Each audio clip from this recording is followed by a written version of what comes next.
Welcome to student dictation. Dictation 5 second बाद शुरू होगा। Ready start.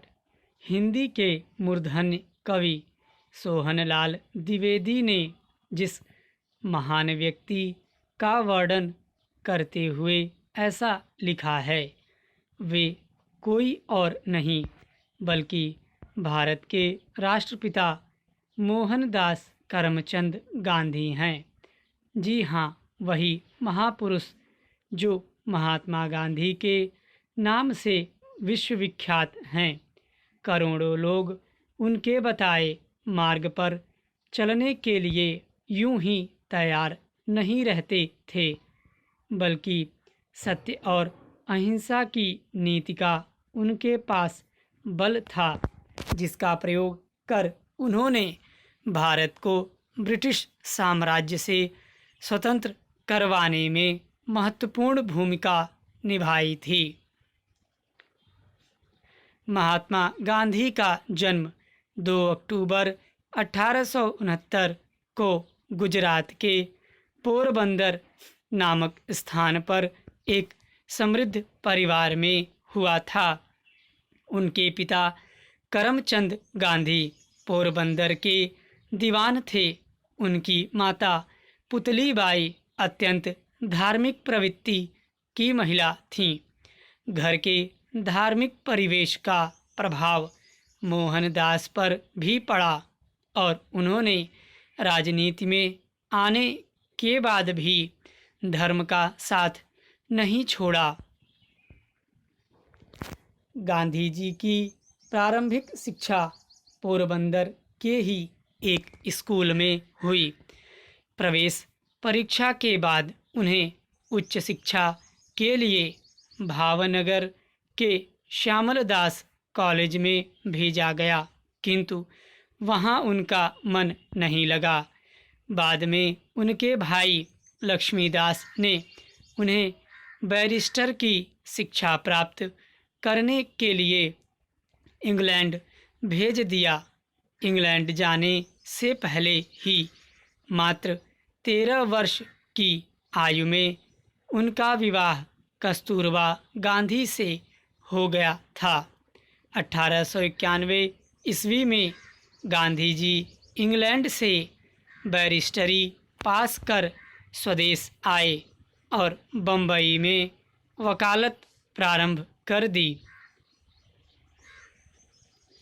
गांधी जी के सामाजिक क्रांतिकारी जीवन का शुभारंभ 1893 ईस्वी में तब हुआ जब उन्हें एक मुकदमे के सिलसिले में दक्षिण अफ्रीका जाना पड़ा। वहां उन्होंने अंग्रेज़ों को भारतीयों एवं वहां के मूल निवासियों के साथ बहुत बुरा व्यवहार करते देखा। वहां अंग्रेज़ों ने कई बार गांधी जी को भी अपमानित किया। उन्होंने अंग्रेज़ों के अपमान के विरुद्ध मोर्चा संभालते हुए अपने विरोध के लिए सत्याग्रह एवं अहिंसा का रास्ता चुना। वे जब तक दक्षिण अफ्रीका में रहे वहां बसे हुए भारतीयों एवं अश्वेतों को उनके मानव सुलभ अधिकार दिलाने का प्रयत्न करते रहे। अपने उद्देश्यों की पूर्ति हेतु उन्होंने अफ्रीका प्रवास के दौरान लोगों को शिक्षित करने के लिए अध्यापक के रूप में, गरीबों की सेवा के लिए चिकित्सक के रूप में, कानूनी अधिकार के लिए अधिवक्ता के रूप में एवं जनता को जागरूक करने के लिए पत्रकार के रूप में कार्य किया। अपने जीवन काल में उन्होंने कई पुस्तकों की भी रचना की। माई एक्सपेरिमेंट्स विद ट्रूथ उनकी विश्व प्रसिद्ध आत्मकथा है। दक्षिण अफ्रीका में गांधी जी के द्वारा किए गए कार्यों की ख्याति भारत में भी फैल चुकी थी। इसलिए जब वे स्वदेश वापस आए तो उनका गोपाल कृष्ण गोखले एवं लोकमान्य बाल गंगाधर तिलक जैसे नेताओं ने भव्य स्वागत किया।